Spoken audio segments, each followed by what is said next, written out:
Have you ever felt like you're waiting for permission to live the life you actually want?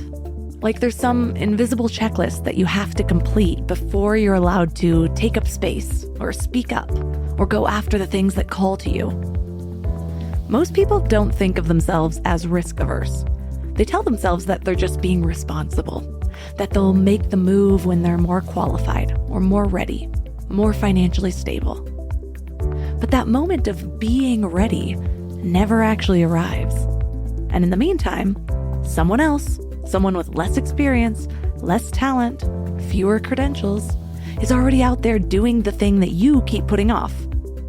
I see this all the time. People with big ideas who stay stuck in research mode.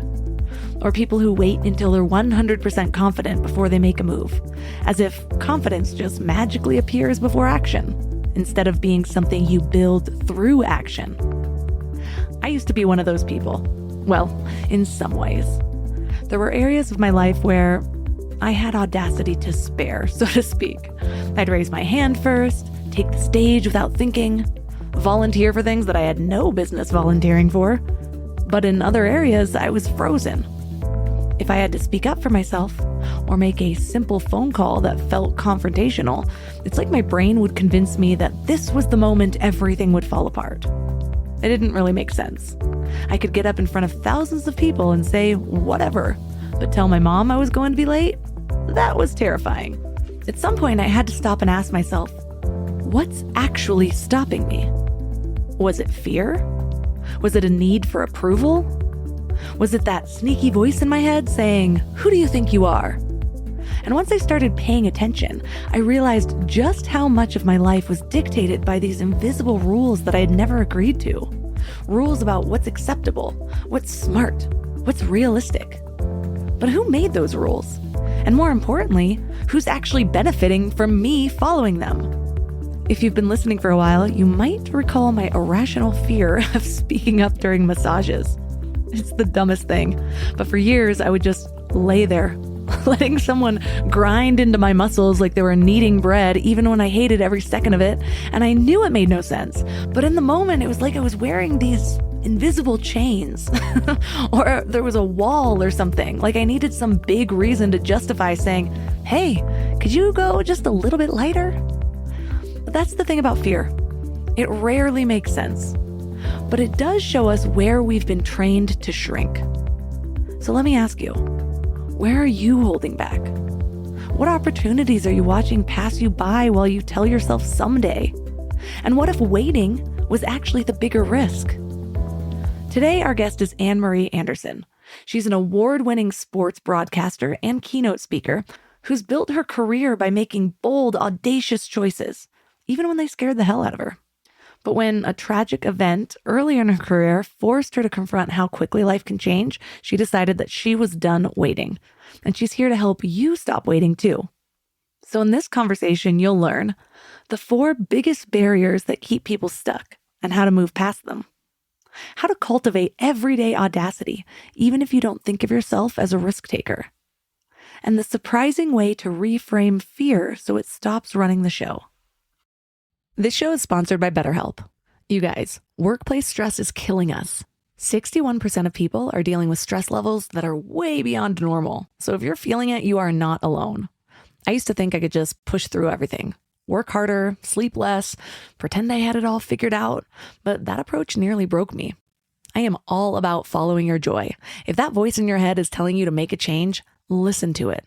Maybe you are ready to quit your job. Maybe you do need to flip your whole life upside down. But either way, you need support and tools to navigate it well. And that's where therapy comes in. Modern therapy teaches you how to set boundaries without feeling guilty, how to manage anxiety before it spirals, how to make big moves from a place of strength instead of desperation. And BetterHelp has over 30,000 therapists and has helped 5 million people worldwide. And you can talk to someone from your couch. No waiting rooms, no awkward scheduling. Therapy gives you the clarity on whether that voice telling you to make a change is your intuition or just the Sunday scaries. But either way, you deserve support. As the largest online therapy provider in the world, BetterHelp can provide access to mental health professionals with a diverse variety of expertise. Unwind from work with BetterHelp. Our listeners get 10% off their first month at betterhelp.com/mindlove. That's BetterHelp, HELP.com/mindlove. Let me ask you something. How much time did you spend last week thinking about what to eat? Planning meals, making grocery lists, wandering around the store like a lost tourist. I used to waste entire Sunday afternoons on this, and it was exhausting. Then I found Hungry Root. Hungry Root fills your cart with personalized picks and plans your week of meals, getting smarter with every order. They have over 15,000 recipes to choose from each week, and most are ready in 15 minutes or less. I'm actually headed to Michigan this week, and I had my Hungry Root order delivered there. So I already know that I have meals ready and plenty of snacks for the kids without scrambling to find a grocery store. It's just handled. And what I love most is their smart cart technology. It learns what I actually like and then recommends groceries, recipes, and supplements just for me. So no more buying spinach that rots in my fridge. They screen out over 200 additives and only source high-quality ingredients. The time I've gotten back has just been life-changing. So take advantage of this exclusive offer. For a limited time, get 40% off your first box, plus get a free item in every box for life. Go to hungryroot.com/mindlove and use code MINDLOVE. That's hungryroot.com/mindlove, code MINDLOVE, to get 40% off your first box and a free item of your choice for life. hungryroot.com/mindlove, code MINDLOVE. So I have a concept in the book called your front row. And your front row is a carefully curated group of people who are doing big things and want to see you succeed. Now, here's the thing, the trick with the front row. It's probably not your mom, and it's probably not your best friend, because they don't want to see you get hurt, right? They want you to be safe. So your front row are people who are going to hold you accountable and call you to action. So I suggest getting a few friends and telling them the big thing that you want to do. And for me, it was like, okay, I want to write a book. Here's what it is. And it can also be, honestly, like, I don't want to be a downer, but a negative thing. Okay, we're getting divorced and I need some support for that too. And here's what it is, and here's what I need. And then they check in with you and hold you accountable. Turn up your frequency with MindLove. Bite-sized brain hacks for seekers, dreamers, and doers. It's time to give your mind a little love with your host, Melissa Monti. What made you decide that cultivating Audacity was going to be part of your life story? I didn't decide. I started living audaciously because I had a tragedy happen at work, where a colleague of mine passed away really unexpectedly at 37 years old, newly married, just starting his dream job, super fit, and just an aneurysm took his life. And I was 23. He was 37, and I was just really stunned. I had been doing CPR on him, and it was unsuccessful. And so as I sat there next to him, I thought, wow, if it can all be ripped away at 37, newly married, when you're starting your dream job, I'm not going to wait for anything ever again. So I feel like it wasn't necessarily a choice for me. It was really handed to me in my face that waiting doesn't work, and that I decided then I was never going to wait ever again for anything. Wow. So you didn't even just witness it. You were actually involved in trying to save him. Yes. Yes. At 23, that would probably shake me up a little bit too and cause me to question some things. So you had this realization, but I know a lot of us, we take a while to understand what the realizations mean. We're just kind of shaken. What happened after that? I just started to take more risks. Like, I think I was a rule follower. I was not born audacious. That's the big thing I get from people because of my career in television and because I speak publicly as a keynote speaker, and they think maybe I'm just outgoing, and I'm definitely not. But I think as a result of Peter's passing so suddenly, and I just started thinking, yeah, I may as well. Like, I may as well try. I may as well go for it, because, what's the worst that could happen? What are some of the biggest fears and excuses that you think hold people back from actually living a little more loudly? Yeah, I think there's four. In fact, I know there's four with all the research I've done that helped me write the book. There's four that it always comes down to: fear, time, money, or your inner critic, or some combination of all four of those. Those are the barriers that stand between us and the things we want to do and the places we want to go. And so how does one recognize if they're allowing that to hold us back, or if it's just one of those excuses, and then where do they go? Because what I've found is a lot of people don't necessarily see their excuses so clearly. They're just like, oh, well, it's not the right time. Like, I would know if I should be doing this. Like, they think they're going to have some more clarity other than just a choice that they're making. So how do they kind of backtrack to see that this is what it is? Well, that's a big part of why I wrote the book, because people always tell you, like, go for it. Just go for it. Swing. Yeah, you can do it. And it's like, well, how? How? And so I believe, first of all, you got to figure out not only what is it that you want to do, but why you want to do it. Melissa, I think motivation is really important. Are you doing it because you want to impress somebody else, because you want to prove somebody wrong, because you want more money? I don't find that those ever work, that kind of motivation. It needs to be kind of an intrinsic motivation. And then once you know why you're doing it, then figuring out what's in your way, and it's examining it. It's separating yourself a little bit from the emotion and getting curious. So, for example, for fear, which was my big barrier, there's fear of judgment, exposure, embarrassment, failure, whatever it is. And it's getting curious about that, and then recognizing that you're never going to overcome your fears. I hate that phrase, like conquer your fears, overcome your fears. Like, it's never going to go away. It's part of life and part of the process. So it's deciding to take fear on the trip with you, like to make friends with fear, recognize it's going to be there. It's going to be telling you some things. Just don't let it be your decision maker. Yeah. And eventually I've found my fear gets a little desensitized the more I do something. But yeah, that first time of doing something new or putting yourself out there, being exposed a little more than you're used to, can be terrifying. For me, I love what you said about understanding that underlying fear, because people will just be like, well, I'm afraid. But it's like, afraid of what? Like, really sit there, allow yourself to come to conclusions, like see what comes up for you, because you can either work with that a little bit better. Like, I realize sometimes I react to something as though I'm going to suddenly fail and then become homeless and die.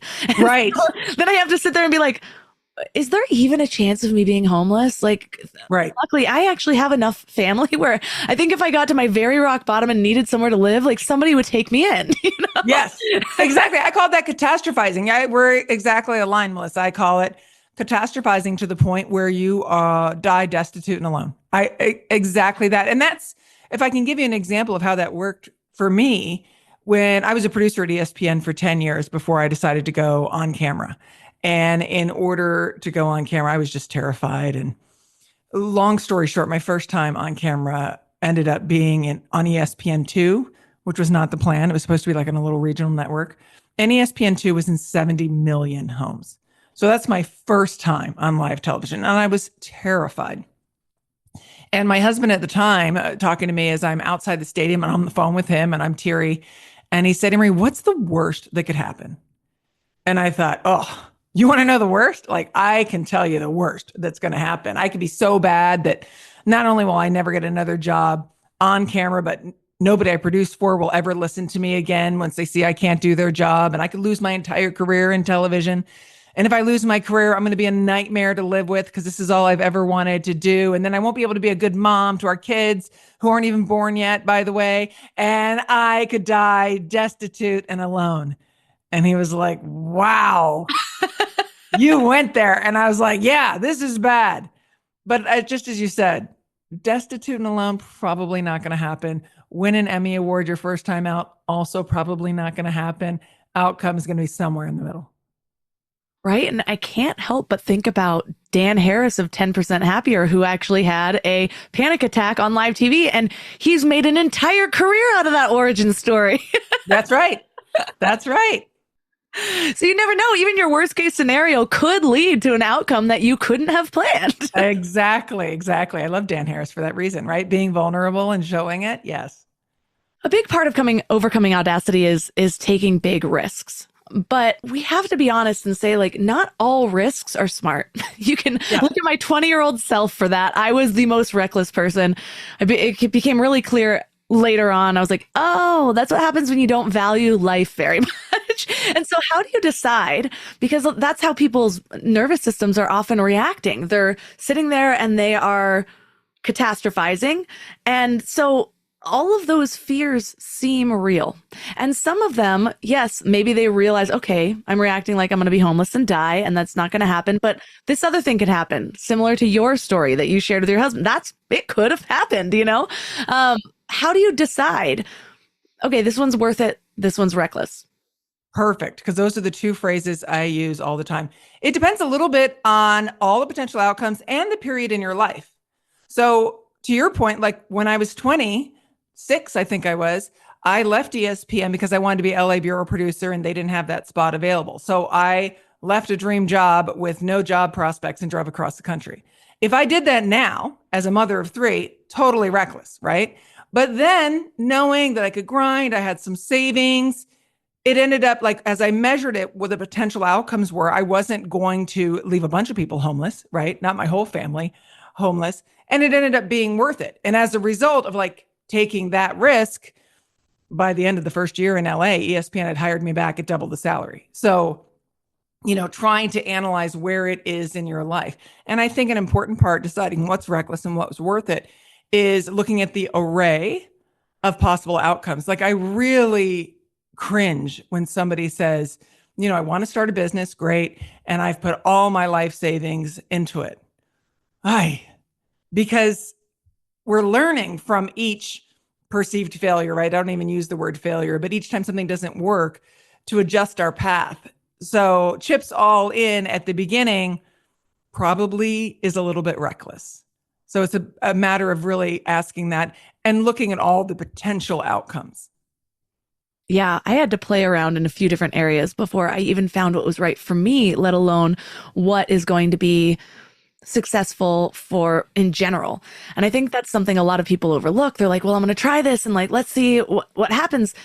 Also consider that like, this is your first time going out there. There's going to be a lot that you discover about yourself, the parts that you like, the parts that you don't, which parts you want to outsource. If this is the wrong idea altogether, like I said, I played around for years before I was like, oh, this. And then when I chose Mind Love, it was very clear and I was very confident in that decision. But before that choice point, like I wouldn't have been able to explain the difference in the confidence levels of all the things until I really, really felt it. Before I was just like, hey, I just have to choose really hard.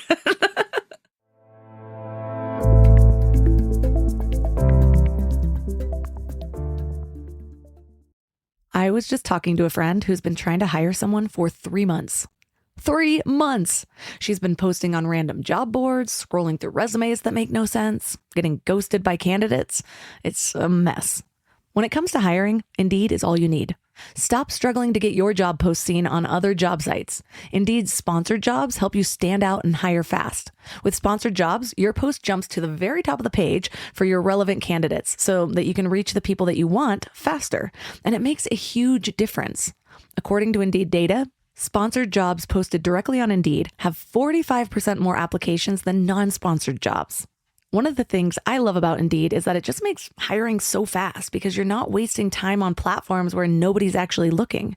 Your job gets in front of real candidates who are actively searching. Plus, with Indeed sponsored jobs, there's no monthly subscriptions, no long-term contracts, and you only pay for results.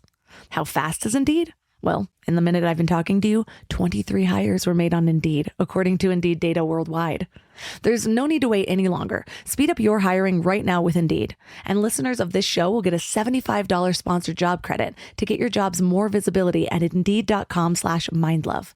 Just go to Indeed.com/mindlove right now and support the show by saying you heard about Indeed on this podcast.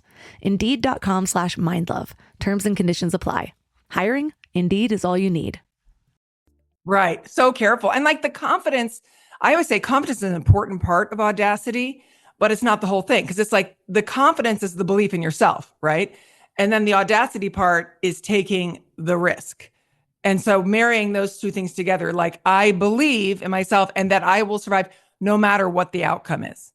for me, it's really important that people understand like audacity, which by definition is taking a bold risk, isn't attached to the outcome. It's attached to the action.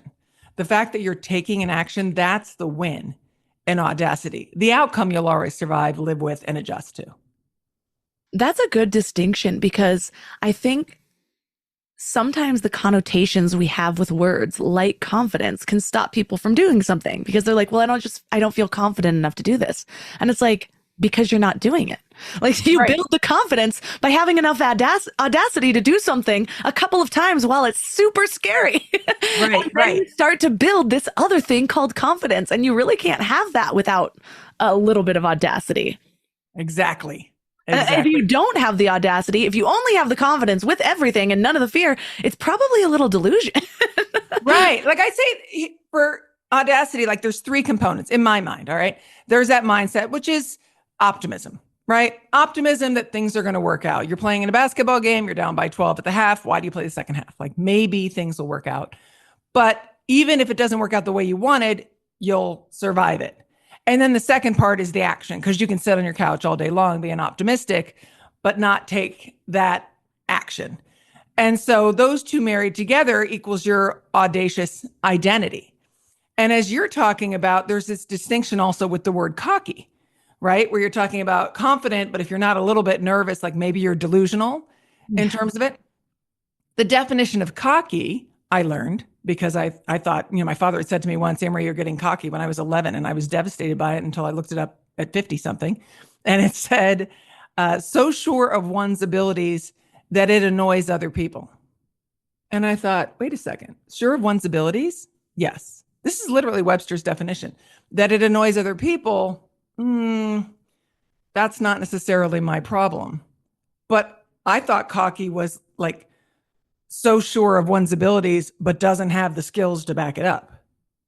You know what I mean? Yeah, you're changing my life right now. I know. I never wanted to be so cocky in my life. Yeah. I've definitely been called that before.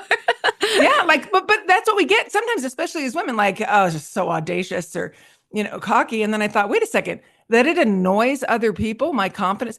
My kids would call that OPP, other people's problems. We've been talking a lot about audacity without actually using the word in my house this last week because my sister-in-law's visiting. And so we're just telling stories of our lives and whatever.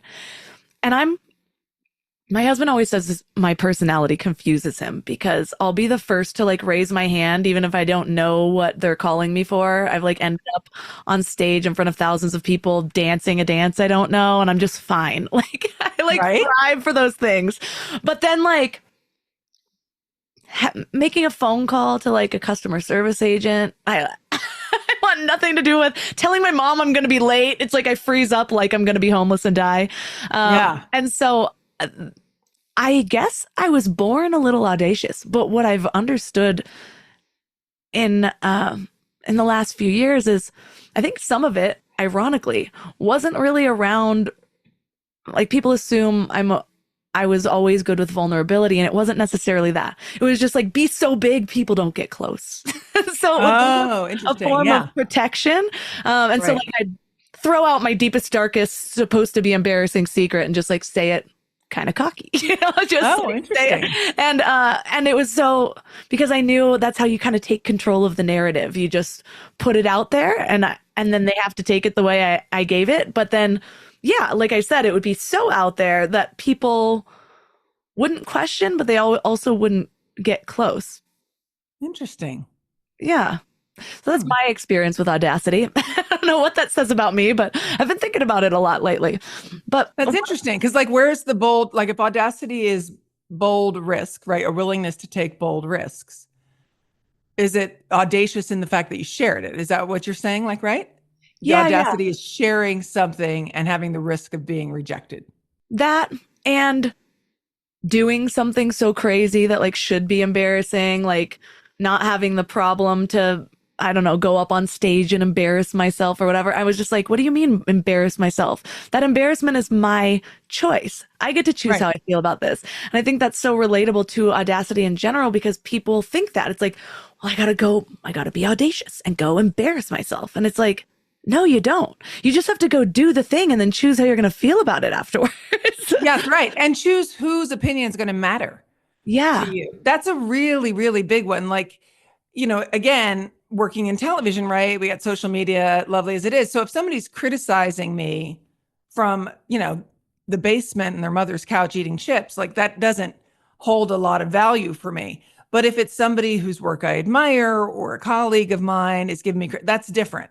So part of it too is understanding like, who are you going to allow? Laura Gassner-Otting wrote a book called Limitless. And in it, she says, don't give a vote to someone who shouldn't even have a voice.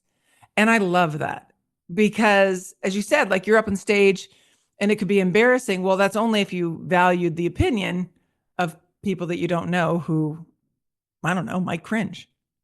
Right. It reminds me of the many quotes that float around like, the only person criticizing you is the person that's doing less than you. Yeah. It's so true because it's like I can see people get out there and maybe they post their first podcast episode and it's like I have close to 500. And so maybe I even do realize like, wow, this is actually a really bad episode. But all I feel is awesome. I am so glad that this person just did this. And like you risk being bad because you have to get over that initiation if you want to actually become like one of the people that you are looking up to. But you have to choose. Am I looking up to this person or am I looking up to my cousin who has a 9 to 5 and has criticized me her whole life? And no matter what I do, we'll probably figure out a way to criticize me. And right. So many of these things, it's kind of like we were talking about the fear. We don't sit with ourselves long enough to really understand either way.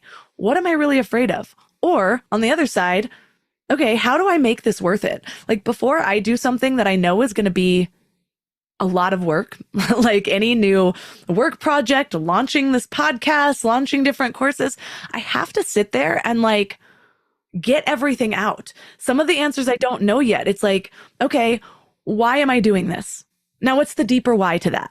Now, what about like, is this attached to my legacy? Who am I going to help? How is that going to feel? Like I have to really make it all feel as visceral as possible. Because if I don't, I know that I'll burn out or I'll lose my motivation. I'll lose my understanding of why I'm doing this. And then all of a sudden, all of the hardships are going to outweigh my motivation. So I have to figure out how to get that out of me. It's my responsibility to get myself so motivated that suddenly it's something that I can't not do. Yes, that makes sense to me. But that's you making time for what's important and not just urgent. Like that's another barrier, actually, kind of that you let us into. But like that's you prioritizing, hey, this is really important, so I need to flesh it out, even though maybe I don't have time to do all of that, but I'm not gonna rush this process. Yeah. And I think before a big launch too, I'll be sitting there, have head down, hours and hours of work, getting everything together. And then usually it's like 2 weeks before it starts and I have a dark night of the soul. It's like a whole day where I'm like, what am I doing? Am I doing the right thing? Can I sustain this? Like even now that I've done it for like 8 years. And so I have to do that to like build myself back up so that I have the balls to go and do the thing. And That's it fine. reminds me of something you talk about bringing audacity into every day, because I think what a lot of people do is they wait until it's a big thing that is either sort of out of the blue or now it's like, okay, yeah, I'm going to change my whole life. I've never done anything audacious in my whole like ever before. And now this is going to be the big thing. And my whole savings is riding on it. It's like, we could build to that, you know? Well, that's why it's called Cultivating Audacity, right? That's why the book's called Cultivating, because it's this growth and it's little micro moments. I don't look towards the end result, right? Like you've heard it all, like looking at the process. But for me, it's kind of breaking down what's in my way, what's worth it, what's reckless. So we talked about like fear as a barrier, right? There's time and money, who I think are twins, really, and that you have to know how much you have before you can distribute it. And for those two, it is figuring out, okay, what's important to me? Like, I love how you're talking about breaking things down. I personally get buried. Everything's urgent for everybody. I get buried in, contracts and expense reports and answer the text, the email, like we always do, all those things that are urgent all the time, that are responses to somebody else's request of me. They're requesting, whether it's dinner, sign the permission slip, it can be anything, where things that are important might be driving me forward or my business forward or my family forward. But urgent can suck the life out of the building because it never goes away.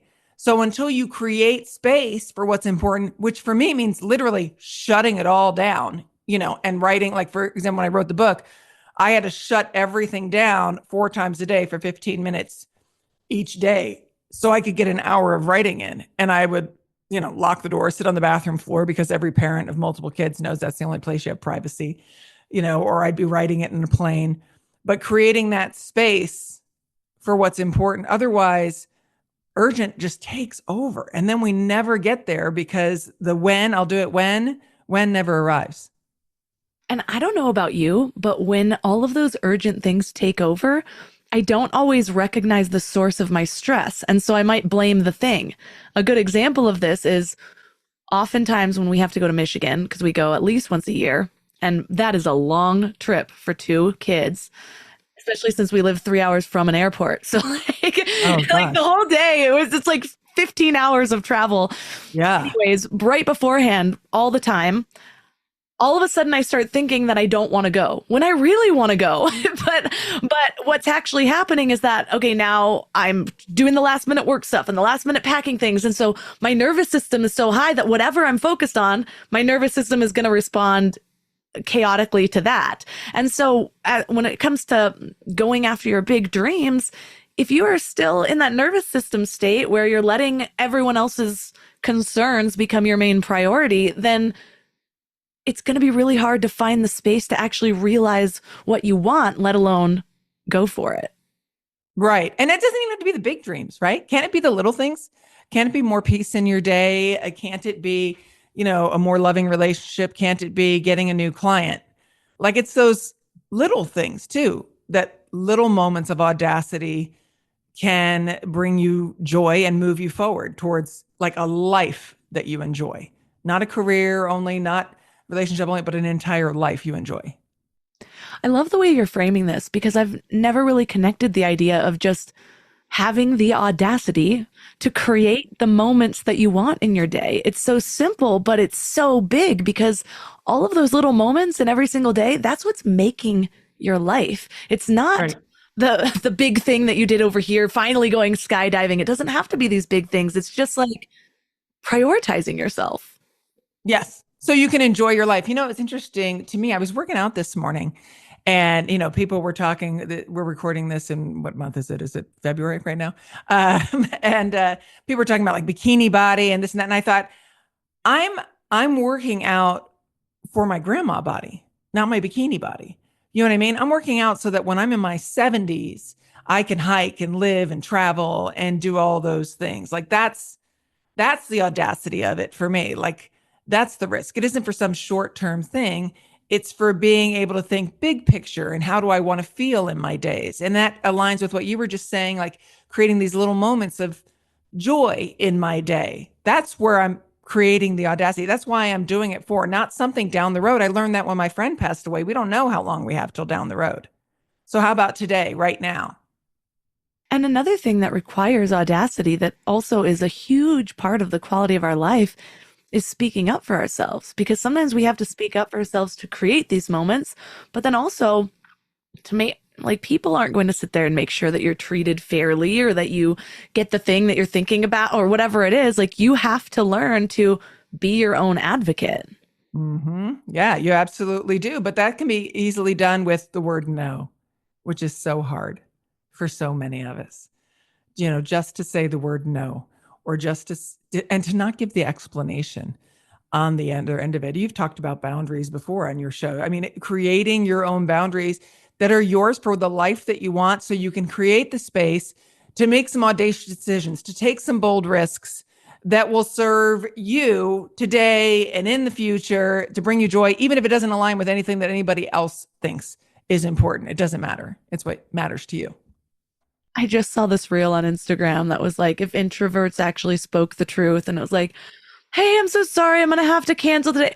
Thank God. I was really hoping you'd cancel. And I was just like, I remember Oh man, I saw that too. back in my day, Uh-huh. the early stages of the internet, did you ever play with Stumble Upon, the website? This No. was like huge in college for me, and it was like the original social network. Like we didn't have things to just scroll all the time, and so we'd go to Stumble Upon, and literally you just hit stumble and it would just pop up a website you might find interesting, and you could like set Oh, your your little preferences, filters, what you're interested in, and all of a sudden I'd be like scrolling this website about psychology. never heard of that. But Yeah. one of the things I stumbled upon back then was all of a sudden it was a website that was just a how to say no generator. And I remember sitting there being like, I could not get off this website. I was just going through hundreds of excuses. And it was then that I realized I've never really said no to anybody. If I was trying to get out of something, I would make something up. And Yeah. and so I was sitting there like studying how to say no. And that was my first sign that I had never had a boundary before and I should probably learn to develop them. I love that. I never going to stumble upon, but no is hard, right? Without explaining no, because no, I don't want to. And I saw that same TikTok reel and I love it because I always say, like, I don't have FOMO. Okay. I don't have fear of missing out. I probably have JOMO, right? The joy of missing out. Like, hey, you want to go to that party? No. But I do have a fear of staying the same. And that's where Audacity plays a role in my life because I think people think that staying the same is safe, but it actually isn't. The only thing that staying the same does is it ensures no growth is possible. Like for sure, if you never do anything different and you never try, you never risk, and never get uncomfortable, you're for sure not going to grow. So like that's where my fear is in staying the same. I'm so glad you said that. Just this week, I shared something about changing your mind. It was just this like little quote, just a reminder, you can change your mind about anything and anyone at any time. And I am one of those rapid transformation people. Like my whole life is about learning and figuring out how to be better and like identifying the things I want to change. And I've become really good at it. And so sometimes people in my family will be like, well, you just said this 3 years ago. Like it means something. I'm like, if somebody told me that they've changed their mind on a topic 10 times, I'm going to trust them way more than somebody who's thought the same thing their entire life. But what are you learning? You've never acquired new information? Like I changed my mind about everything the whole time because I just go deeper until I understand. Right. Exactly. That exploration. So couldn't you apply that to yourself too?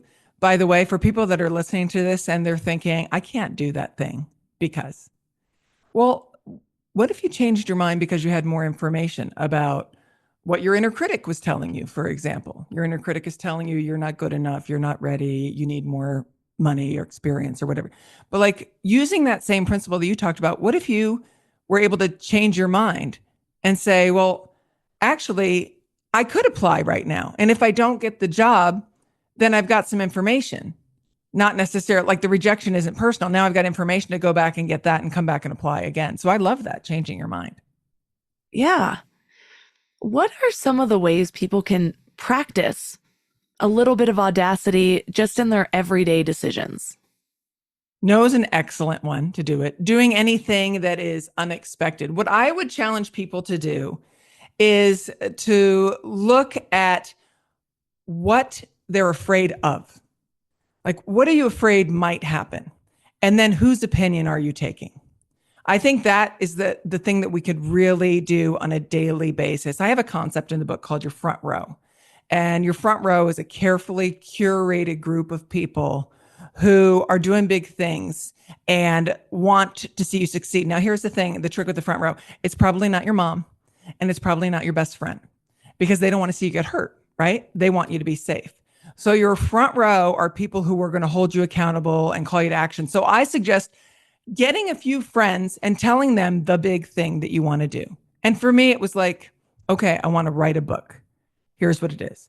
And it can also be, honestly, like, I don't want to be a downer, but a negative thing. Okay, we're getting divorced and I need some support for that too. And here's what it is. And here's what I need. And then they check in with you and hold you accountable and help you get to the thing that you want. Whereas somebody who's, sweet and loving, like your mom, your best friend, They just don't want you to get hurt. So they're going to bound you up. You need somebody who's going to be able to say, take the risk. It's okay. If it doesn't work out, I'm here and I can help you figure out a different way to go for it. Not a different way to say, oh, never mind, I won't do it after all, but a different way to go after it. I wish people knew that their front row is something that often you have to consciously cultivate. Oh, yeah. Because I remember when I first started reading business books in my 20s, different books like How to Win Friends and Influence People or Jim Rohn, I was starting with the classics, and I was trying to, I remember which one it was. It was Napoleon Hill. And I was trying to cultivate my circle of influence, my he calls it something specific, but it's like the original concept of mastermind. And I was like, I don't have anyone. I don't have anyone that I feel like would be good on my circle of influence to run my ideas by. And that was because I hadn't been doing anything in that field before. And now it's interesting to me when I come across friends, I'm very cognizant of when people say oh, I'm just this kind of person, or I'm just because it's not my worldview. I'm like, if I'm this kind of person and I don't want to be, okay, what do I need to change? Right. Reading books on confidence or about going out there, whatever it is. And so it always really stands out to me. And also because none of my friends now, most of my friends are entrepreneurs. I've been going to network groups where I didn't know anybody. I was looking for people on Bumble BFF for a while, looking for other entrepreneurs that have big dreams and have no idea how they're getting there. That's front row material. Those are front row material people. Yeah. And I actually found one of my close friends that is somebody I text when I need a pep talk on Bumble BFF. Yep. I love it. I love it. No, because those are the people that are trying to do big things on their own. And it also creates this sense of social connection. Right? Because our Surgeon General talked about a loneliness epidemic in this country right now, because we can be so, you can have your dinner delivered to you. You can work from home. You can do anything from home. So creating a front row, curating really a front row has a social connection, because when I ask you to be in my front row, now there's a certain significance you have in my life. People take that seriously. People then will come back and check in on you because they know you're counting on them. So it's also a really important way to stay connected and accountable, because we can all just kind of fall away, especially as we're so isolated and working individually. You can fall away, but not when you've got a front row who's expecting you. Oh, yeah. It's like the mindset version of the old Facebook top 8 friends. Oh, I don't remember that one either. That's funny. Yeah, you used to be able to select your top 8. And so you'd go to somebody's profile and they'd be like, oh, they chose me as their top 8. It was the only friends that would preview. It was the original social status. Right. But that's true though, right? Because now you've got significance there. So you want to make sure you interact with that person because you're top 8. That's interesting. That is something that's audacious in general, of telling people what they mean to you. I think that's so overlooked. I just did that over the weekend. I was having a love rush for certain people in my life. So I sent 8 little messages about how they're all unique, but basically just saying how I'm glad I know them and that we're growing together and doing life together. And the messages I got back, I was I just thought I was going to send these out, but I got the sweetest messages back to me. And I was like, man, I wish I would have known how rewarding this was last week. I would be doing it every single day. Yeah, right. That's so sweet. I love that. But it's the same concept, significance, creating significance for others in your life. Have you found that people are aware of how audacious they are in general, or that they need to kind of step back and assess? No, I don't think so. I think when we put into certain terms that people could understand, they start to see it. A big one that I talk about, especially as women, we're told about the glass ceiling, right? Break the glass ceiling, create new. But that's not our biggest problem. Our biggest problem is the sticky floor, right? We stay on the floor, waiting for the right time to jump, the right moment, until we have all the credentials. And I don't think people are aware of that until it's pointed out that while you're waiting, somebody else is taking the risk. And they're probably living the life that you want, because you're waiting for the right time to get there. And I don't think we're aware of that. And I think that's what your front row is for it to kind of push you off the ledge a little bit and be a parachute. I always say the parachute's not to bail. The parachute is to ensure a softer landing. And that's how your front row can kind of make you aware of your audacious opportunities that you might be missing. And I think like probably 95% of people have more sticky floor than Audacity with them. Oh, You can see it yeah. from night one of The Bachelor. It's all the people that the 35 women that come in, and then the one like stands up and goes and takes his time, and all the sticky floor women are all angry that she did that, even though everyone should know after 20 years of this sad show that there are no rules. You just have to do something. Right. Exactly. Yeah.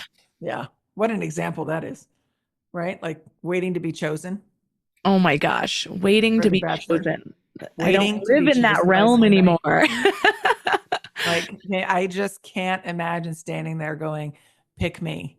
I mean, that's audacity in itself. I'll be the driver of my own life in every way, and my own ideas and my own fears, digging into my own fears and talking to my own inner critic and my own voice, and not letting it tell me or make any decisions for me. Yeah. That was part of the reason why my podcast grew so quickly the first year. I was looking, everyone was epitomizing Apple's new and noteworthy to be selected. Meanwhile, it hadn't been updated in 18 months. And so I started reaching out everywhere that featured podcasts, everywhere. I would write multiple letters a day, pitching my show, asking to be featured. I was featured in almost every single podcast app that year. Oh, And fun. some of them came at different times. Like I didn't hear anything back. And then like 8 months later, I don't know if they ever saw my email, if it was connected. But what I do know is I put in the effort and the universe met me halfway on the other side. That's right. And a lot of them were direct from my emails. And so I wasn't waiting to be chosen. I was putting myself in front of people to increase my chances. Yep. And there were some, I'm sure, who either just never responded or said no or whatever. Who cares? You weren't featured anyway on there. So it wasn't like they were going to take you off. You know what I mean? I always say, like, you can't fire me. When I'm applying for a job, I don't work for you anyway. So if you don't hire me, no big deal. Like, think about the actual what's at stake here. There was nothing at stake for you. You were trying to get placement. You got placement in a lot of places, and some places you didn't. Big deal. Move on. Next one. You mentioned those 4 things that get in our way of taking big risks. And a big one, and I think it's the one that I come across the most often. Well, it's the 2 that I come across most often are time and money. Mm-hmm. Money seems like one of those things where people would say, okay, yes, you're right. Maybe I can sit down and write or reschedule and take off some commitments and say no to more people. But money is the one that I can't come up against. What would you say to that?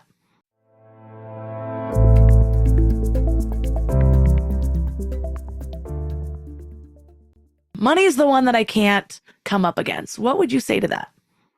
Are you sure that you need that much money to start your adventure is the first thing? Because people feel like they need all of their capital all at once. So that's the first thing on money. People want to like have all this money to spend at the time. So I want to just caution people with that first, because you can start working towards your audacious dream without all the funding that you want to have. There's different things that you can do.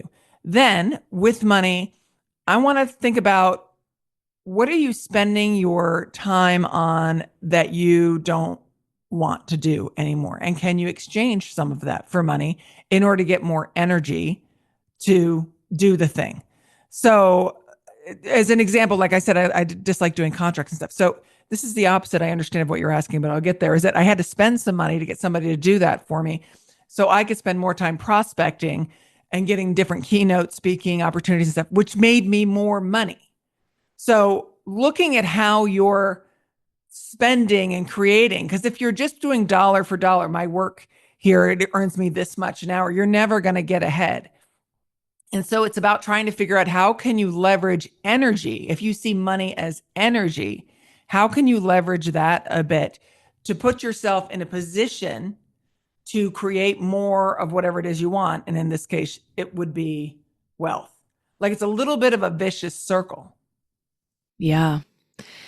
I put $3,000 on a brand new credit card that I opened specifically for this to start my podcast. I had no money at the time. I was like definitely living paycheck to paycheck, sometimes overdrafting my account, and I took out a credit card. And it's interesting the different reactions I get when I've shared that story. I've had people attack me saying, "You're promoting people being reckless with their spending." And I'm like, I'm actually trying to be honest Right. because I don't know how else to say how I started. I didn't have it in me to actually sit there and save money. Maybe some people want to go that way, but I was never good at that, especially at that age. I was too impulsive. If I had tried to save before I started, I would have spent it on something else dumb. Yeah. I know that version of me. And so I just went bold and I opened a new credit card and I put it all on because I wanted it so bad. And for me, I knew I wanted it so bad because I had actually spent the last couple of months sitting there and digging into my brain about why I wanted this so much and what I saw in it. And I had no guarantees that anything was going to work. I was actually launching a podcast and what people were saying was a saturated market with no idea of how I was going to monetize yet. But I just knew there was something in this. I felt it. And so I did put it all on a credit card.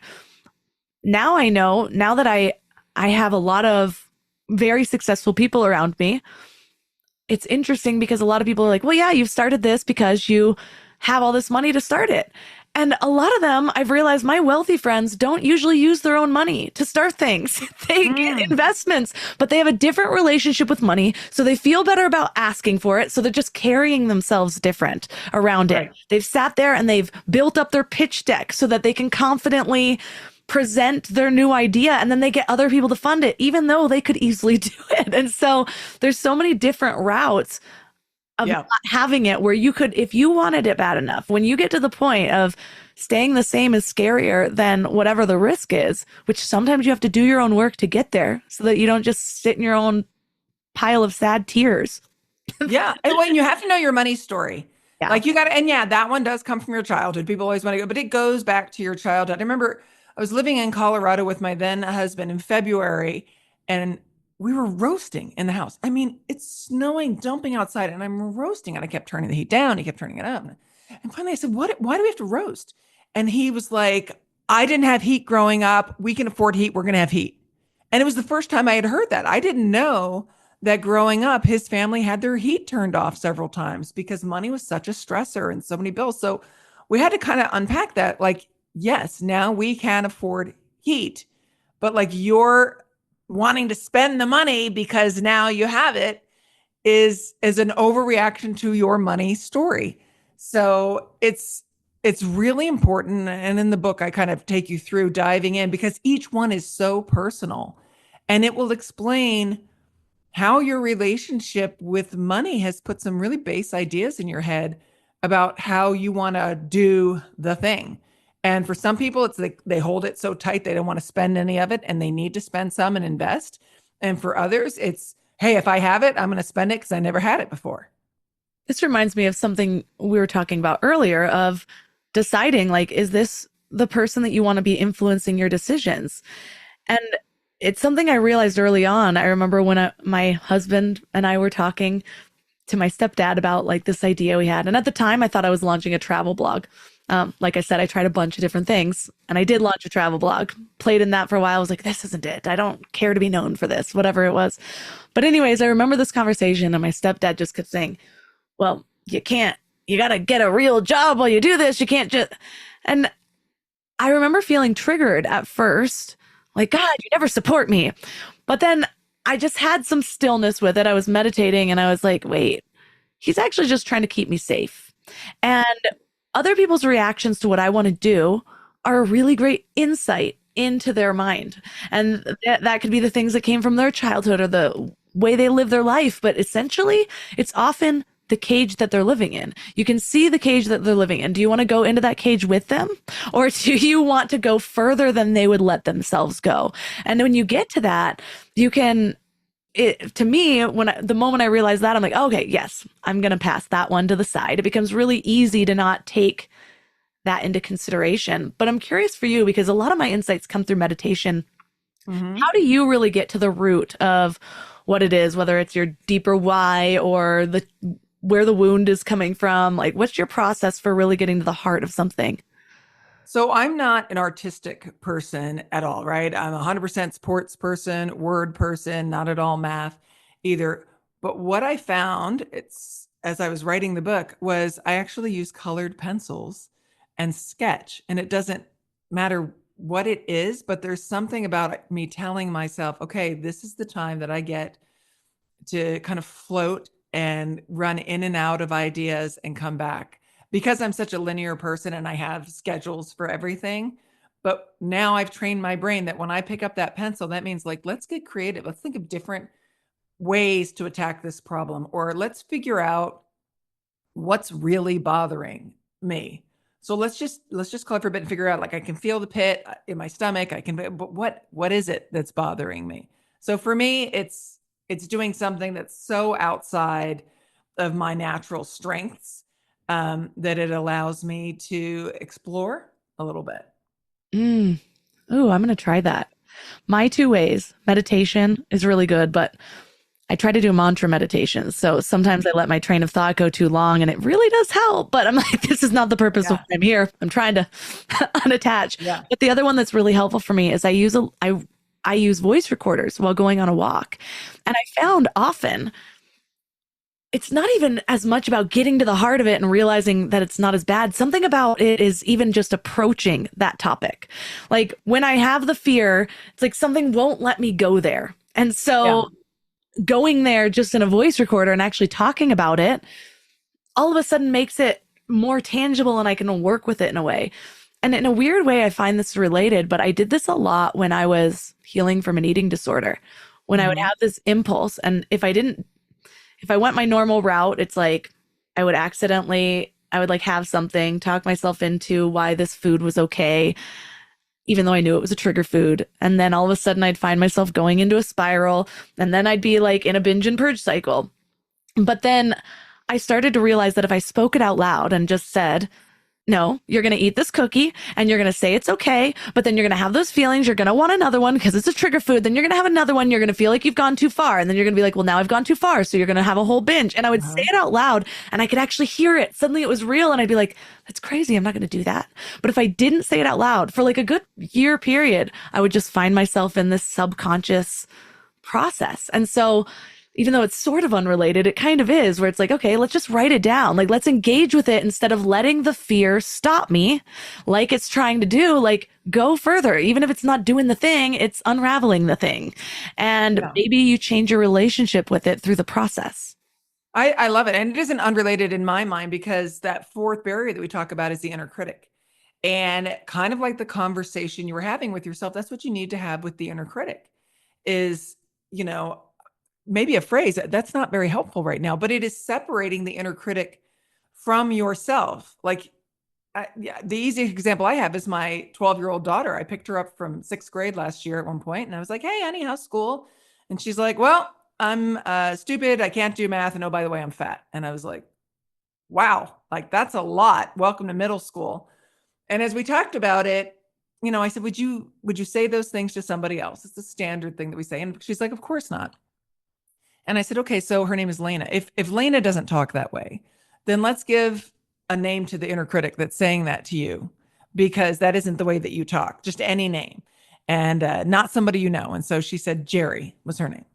And I said, what would you say to Jerry if he walked up to you and said those things, right? Like, you're dumb, you don't do math, no, by the way, you're fat. And she said, I'd say, shut up, Jerry.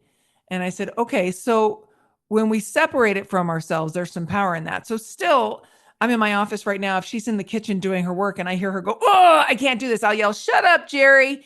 And it'll just take her out of that moment. Kind of the way that you were talking about going down the rabbit hole of what happens if you eat this cookie in your mind and talking it all out. Same idea with our inner critic. And then you can have a phrase. For me, I will say to my inner critic, that's not very helpful right now. Because maybe they're giving you some data you can use, but a lot of times that's not helpful.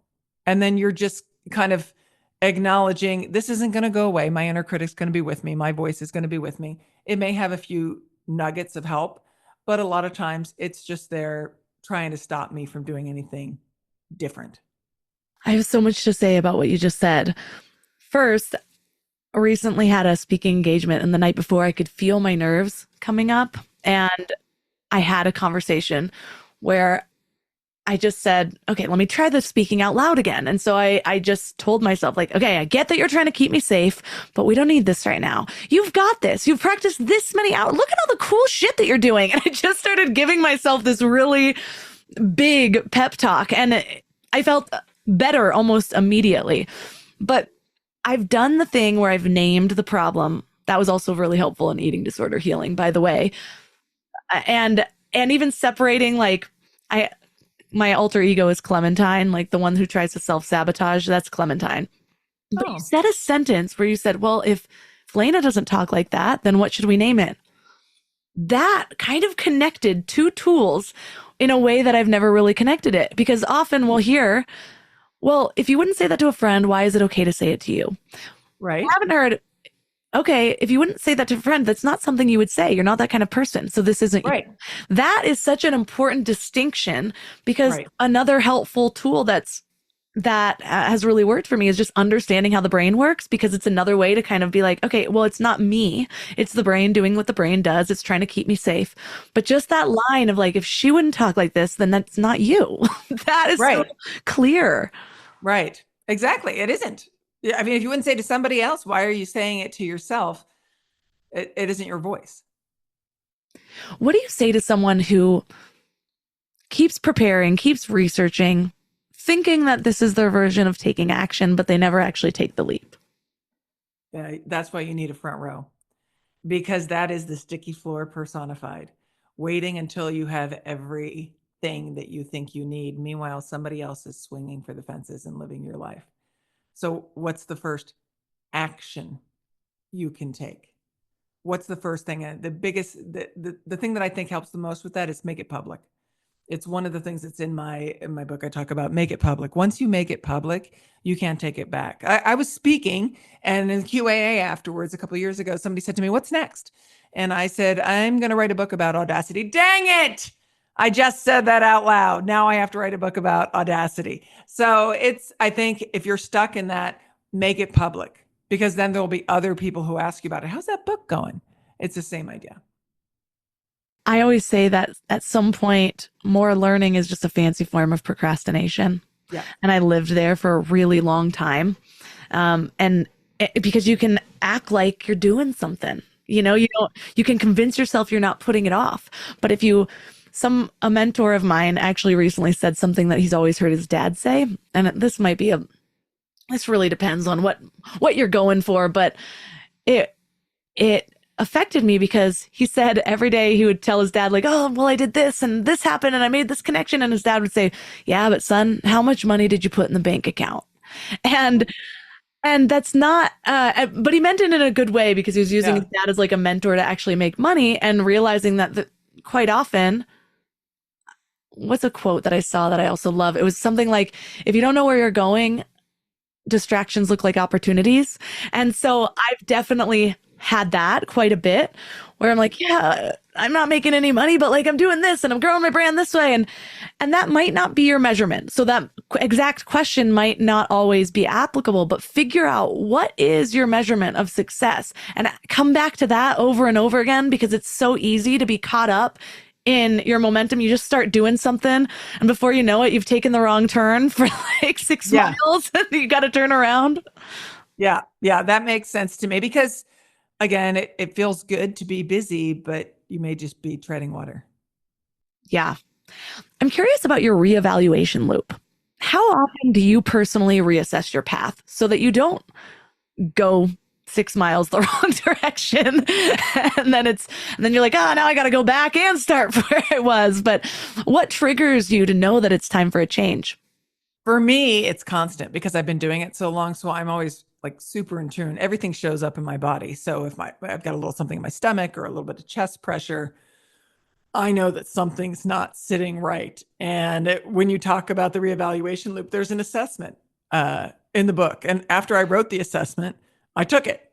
And you're assessing your satisfaction, your contentment with where you are in your professional and career life, in your health and wellness, and in your relationships, is the way I broke it down. You can certainly apply it to any different part of your life. And I'm constantly thinking about those things. And after I took my assessment, I'm like, yeah, career is going really well. Things are doing well. Health and wellness, yeah, I feel great. I'm doing the right things for my health. Relationships, because I'm so mired in all my work and doing my work and writing the book and this and that. And my relationships with my kids are great. And I spend a lot of time. But my relationships with my friends, I was kind of leaving them hanging there to a degree because I wasn't nurturing them, thinking they'll always be there. And so for me, I was like, okay, let's adjust that now. Now, as we adjust that, how's everything going? Am I working out enough? Maybe I can combine my friends and my workout together to try to keep that relationship. So it isn't like I say, okay, now I'm going to enter the reevaluation loop. For me, it is constant evaluation and tweaking. Because as I said, I'm not thinking like long term, when I get to this point, then I will have made it, or I'm going to be happy, or whatever it is.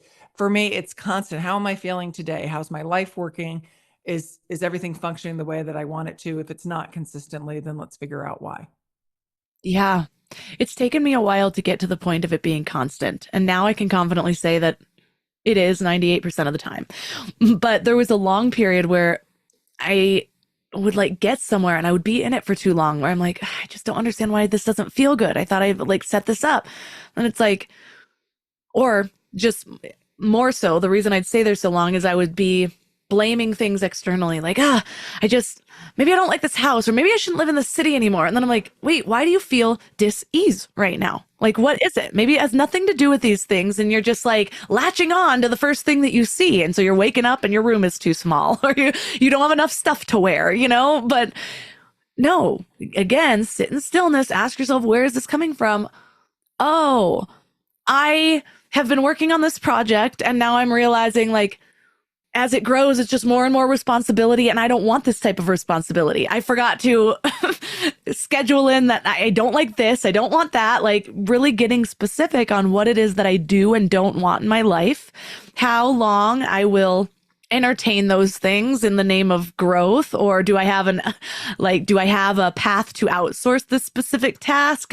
Right. I'm all of a sudden like I'm developed a program where I need to do a ton of sales calls the whole time, and I don't want to do that. Like, all of a sudden I'm realizing the thing I'm creating isn't the thing, so I need to step back and reevaluate. But it took me a long time to get to the point of saying, like, wait, something's not feeling good. Let me just do this work now. Yeah. Save myself 6 months. Yeah, it's that dis-ease that you said. I play into that too. Well, we've covered so much here today, talking about the difference between confidence and audacity, talking about how to actually get there over time, reframing our understanding of it. But I'd love to leave listeners with one thing to think about or do to bring a little bit more audacity into their daily life this week. What would you leave them with? What's something that nobody expects you to do, small, that you could do today? Is it saying no to an obligation? Is it being vulnerable in a way with a friend where you haven't? Is it checking in with somebody, making time for them that you normally wouldn't do? Just a little bit of something out of the ordinary can renew you and spin you in a different way. So, like, yes, dream big about your audacious goal, and today do something unexpected. Well, for listeners who want to get the full experience with your book, where's the best place they can find it and connect with you? Sure. You can buy the book anywhere you buy your books, Barnes & Noble, Amazon, local bookstores. You can also read the first chapter free at my website, AnneMarieAnderson.com. There's an E on the end of Anne. And I did that because I wanted people to be able to kind of dip in themselves and see how the book works, because it's not just me saying, you can do it, you'll be great. It is literally taking you through, okay, let's dig into these barriers, fear, time, money, or inner critic, and figure out why you do the things you do. So my website's the best place to start, AnneMarieAnderson.com, or you can find me on Instagram at AnneMarieAndersonTV. All the links from this episode will be at mindlove.com/393. So here's something to think about. You know about my weird fear of speaking up during massages. I'm sure you're tired of hearing about it, but last time, I promise. Because at first, it was just a thing I noticed about myself. But then, without realizing it, I adopted it. It was a joke, but it was also true. Like, yeah, I could do anything except that. I don't know what it is. It just terrifies me. I'm not going to. It became a part of my identity. And that sounds extreme, but that's exactly how it works. And once I started identifying with it, I reinforced it. Every time I told that story, I made it more true. Stories shape how we see ourselves, and how we see ourselves determines what we believe we can do. So what happens when you change the story? Even just a little. That's why I want to offer you the Story Alchemist tool. It's a really simple way to take one experience and reframe it in a way that serves you. And you can actually do it over and over again with different experiences if you want. Because the way you tell your story matters more than you think. Well, this tool I'm giving you feels like magic. It's going to reframe one of your life experiences, and it's going to show you something deep that you may not have seen from it before. So you'll walk away with a whole new understanding of yourself, one that actually moves you forward instead of keeping you stuck in the same patterns. So go grab the Story Alchemist tool now and see what shifts for you. You can find it at mindlove.com/reframe. That's mindlove.com/reframe. You can find all my amazing sponsors at mindlove.com/sponsors. And if you're not already getting my morning Mind Love emails, sign up at mindlove.com or text the word morning to 33777. Thanks for giving your mind a little love today, and I'll see you next week. Thanks for tuning into Your Higher Frequency with Mind Love. Head to mindlove.com for a free gift to keep your vibes up until next week.